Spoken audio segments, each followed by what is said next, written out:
मैं वीर तेजाजी बोल रहा हूँ। मुझे राजस्थान में लोक देवता के रूप में पूजा जाता है। राजस्थान ही नहीं, मध्य प्रदेश और गुजरात में भी मुझे लोक देवता के रूप में पूजा जाता है, जिसने अपने वचनों की रक्षा के लिए मात्र 29 साल की उम्र में अपने प्राणों का बलिदान दे दिया था। मैं वही हूँ जिसके पीछे 5 जनों ने और भी अपना प्राण त्याग दिया था, जिनमें मेरी स्वामी भगत लीलन घोड़ी भी शामिल है। मैं वही हूँ जिसकी अपनी भलाई का कर्ज अपनी मौत से चुकाना पड़ा। मैं वही हूँ जिसने गायों की रक्षा के लिए अपना संपूर्ण जीवन त्याग दिया था। गायों की रक्षा करते करते मेरा पूरा बदन छलनी हो गया था। यही किसान अपने खेतों की खुशहाली के लिए मेरा पूजन करते हैं। मुझे भगवान शिव के 11 अवतारों में से एक अवतार मानते हैं। आज हम आपको मेरे जन्म को लेकर पूरे जीवन के बारे में इसी आत्मकथा के माध्यम से बताऊंगा। मेरा जन्म विक्रम संवत 1130 में हुआ था। वहीं अंग्रेजी कैलेंडर के अनुसार 29 जनवरी 1074 के दिन राजस्थान के नागौर जिले के खड़नाल गांव में हुआ था। मेरा गांव का आकार घोड़े के खुर के समान है, इस वजह से ही खड़नाल कहा जाता है। मेरे पिता का नाम ताहड़देव तथा माता का नाम रामकौड़ी था। मेरा जन्म एक धोलिया जाट परिवार में हुआ था। मेरे पिता खड़नाल के जागीरदार थे। उनके अंतर्गत 24 गांव आते थे, जिसे 24 कहा जाता था। शुरुआत में मेरे माता पिता को कोई संतान नहीं थी, जिसकी वजह से मेरे पिता ने दूसरा विवाह किया। उससे उनको 5 पुत्र व एक पुत्री का जन्म हुआ। उसके बाद मेरी माता से मेरा जन्म और मेरी बहन का जन्म हुआ। मेरा विवाह बचपन से ही हो गया था।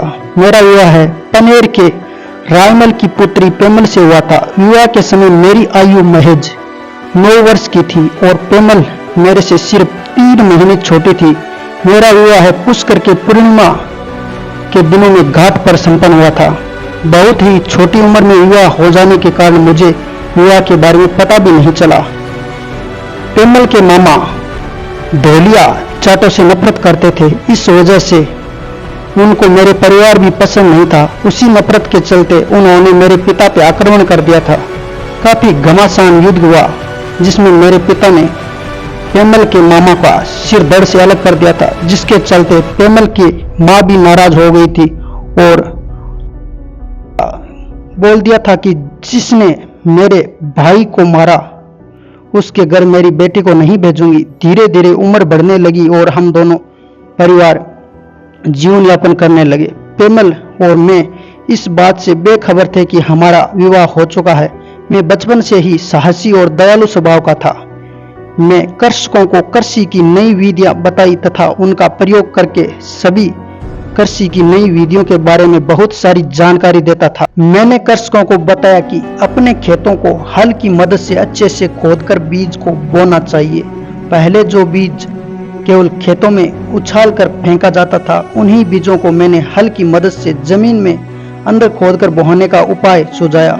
मुझे कृषि का वैज्ञानिक माना जाता था। मैं हर समय समाज के हर कार्य करने के लिए तैयार रहता था। मैंने इसके लिए कई उदाहरण दुनिया के सामने रखे थे कि जब ट्रैक्टर नहीं थे, किसान अपने खेतों की जुताई बुहाई करते थे और मैं उनकी सहायता करता था। तो रेगिस्तान की तपती धूप से बचने के लिए सुबह जल्दी उठकर खेत पर चले जाते थे और उसके बाद घर की औरतें उनके लिए खाना लेकर आती थी। उसी तरह एक सुबह मैं भी जल्दी अपने खेत पर चला गया था, लेकिन उस दिन मेरी भाभी मेरे लिए खाना लेकर बहुत देरी से आई। इस पर मुझे बहुत गुस्सा आया। मैंने बोला कि इतनी देर से कैसे आई? सारे लोग खेत के काम करके घर की ओर लौट रहे हैं और तुम खाना लेकर अब आई हो। इस पर भाभी ने जवाब दिया कि पहले मैंने धान को पीसा, फिर खाना बनाकर लेकर आई हूँ। ऊपर से मैं अपने बच्चों को रोता हुआ छोड़कर आई हूँ और मुझे इतनी बातें सुना रहे हो। अगर ऐसी गरम गरम फुलके खाने हो तो अपनी पत्नी को लेकर आओ। सुनकर मेरा माथा ठनका कि मेरी पत्नी कहाँ से आई।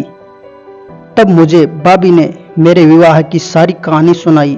यह सुनकर मैंने भाभी से कहा कि भाभी अब तो उसी के हाथ के खाना खाऊंगा, और ये कहकर मैं अपनी पत्नी को लेने के लिए अपनी लीलन घोड़ी लेकर निकल पड़ा। भाभी के द्वारा गुस्से में निकले हुए उसके शब्द पर अफसोस होने लगा और उन्होंने मेरे से क्षमा भी मांगी थी।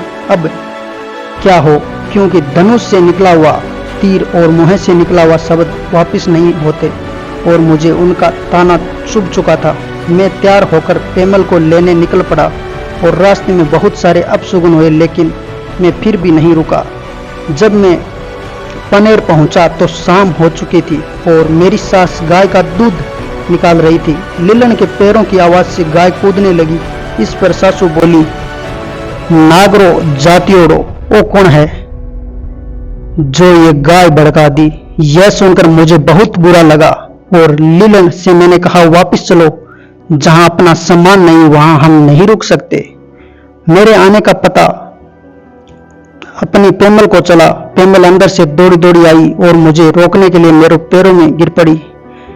एक तो इतने सालों के बाद आए हो और उसमें भी आप बाहर से जा रहे हो। पेमल को देखकर मेरा गुस्सा थोड़ा ठंडा हो गया और हम थोड़ा समय बैठकर बिताया तो वहां पर एक स्त्री रोती हुई आई जिसका नाम लाछा गुजरी था। आकर बोली कि मेरी गाय डाकू चुरा कर ले गए हैं, उन्हें बचाइए। यह सुनकर मुझे अपना कर्तव्य याद आ गया। उसी समय में पेमल को वहां छोड़कर गायों को बचाने के लिए निकल पड़ा। रास्ते में एक सांप जल रहा था अग्नि में। मैंने उस सांप को भाले से अग्नि से बाहर निकाला। तब सांप ने मुझे बोला कि आपने मुझे बाहर क्यों निकाला? मुझे मुक्ति मिल रही थी, मुझे स्वर्ग मिल रहा था, आपने ऐसा क्यों किया? इसका दंड तो आपको जरूर मिलेगा। तो मैंने कहा, क्या दंड मिलेगा? जो दंड आप देना चाहोगे वो दंड मैं भुगतने के लिए तैयार हूं। तो बोला, मैं आपको डसूंगा। तब मैंने कहा कि आप अभी ऐसा मत करो, मैं गायों को छुड़ाने के लिए जा रहा हूं, वापस आकर मैं आपको डसवा लूंगा। तो सांप ने बोला, ऐसा कौन है जो मरने के लिए तैयार हो जाएगा? तो बोला, मैं आपको वचन देता हूं।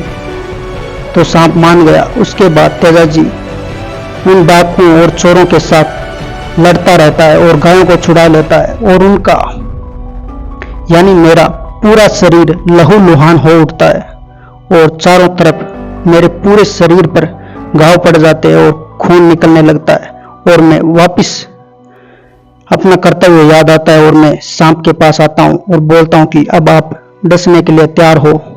तो उसने बोला, आपका पूरा शरीर लहूलुहान है, मैं कैसे डस सकता हूं? तो मैंने बोला, मेरी जीभ ही ऐसी है जहां पर कोई घाव नहीं, आप डस सकते हो। तब मेरे जीभ पर उस सांप ने डसा था और फिर मैं वीरगति को प्राप्त हुआ और इसी की खबर मेरी लीलन घोड़ी घर पर देती है और वो भी रोती हुई शहीद हो जाती है।